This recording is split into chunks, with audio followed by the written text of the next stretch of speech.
खेसारी जी का चुम्मा चुम्मा गाना देखा कि नहीं आपने? जी हाँ दोस्तों, आपका स्वागत है मेरे चैनल ऑसम भोजपुरी पर।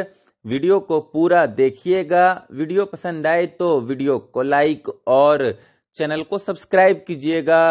दोस्तों, अभी से लगभग आधा घंटा 45 मिनट पहले खेसारी जी की राजा राम मूवी का गाना चुम्मा चुम्मा को सारेगामा हम भोजपुरी यूट्यूब चैनल पर रिलीज कर दिया गया है।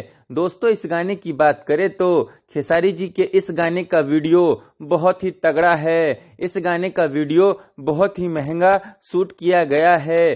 साथ ही इस गाने को खेसारी जी और शिल्पी राज ने गाया भी बहुत ही बढ़िया है और इस गाने का म्यूजिक भी बवाल है। और इस गाने में जो पानी वाला शॉट्स और फायर वाला शॉट्स दिखाया गया है वो काफी बवाल है। और खेसारी जी और आकांक्षा पुरी की जोड़ी भी इस गाने में काफी कमाल लग रही है। बस मुझे इस गाने का लिरिक्स उतना ज्यादा खास नहीं लगा और इस गाने में म्यूजिक लाउड होने की वजह से कहीं कहीं खेसारी जी का आवाज दब सा रहा है। इस गाने में ऐसा मुझे लगा।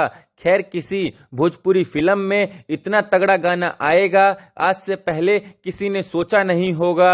दोस्तों, खेसारी जी का ये गाना भोजपुरिया दर्शकों को खूब पसंद भी आ रहा है, तभी तो इस गाने पर इतनी तेजी से व्यूज आ रहा है। और महज शुरुआती 45 मिनट में ही इस गाने पर 1,30,000 के करीब व्यूज आ चुका है। साथ ही 52,000 के करीब इस गाने पर लाइक भी आ चुका है। तो आप लोग इस गाने को खूब सुनिए, शेयर कीजिए और जल्द से जल्द इस गाने को YouTube पर नंबर 1 पर ट्रेंड कराइए। वैसे दोस्तों, आप लोगों को ये गाना कैसा लगा कमेंट करके जरूर बताइएगा। फिर मिलते हैं दोस्तों किसी नए वीडियो में। वीडियो पसंद आए तो वीडियो को लाइक और चैनल को सब्सक्राइब कीजिएगा।